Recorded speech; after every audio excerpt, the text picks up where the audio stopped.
We're out here today as partners, Excel Energy, Red Cross, and the Golden Fire Department are doing what we call a smoke alarm campaign. Our partnership with our emergency responders, our fire departments, and Red Cross is so important.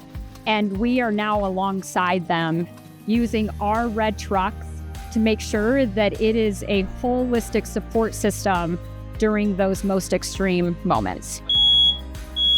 So the Red Cross came in and actually installed an updated 10-year fire alarm in my hallway. So this little button here is what tests it. We've seen fires in these specific neighborhoods in the last 2 years. And so the company has embraced the responsibility of what that means and what our part is. And so we really wanted to get into those neighborhoods, make connections and relationships with the people that we serve on a day-to-day basis. Being caught in a fire is probably the worst thing that you could ever go through. But also these mobile homes have a reputation, of being able to go up and smoke easier than any, kind of home. I like that it's a free service and that they're coming out here.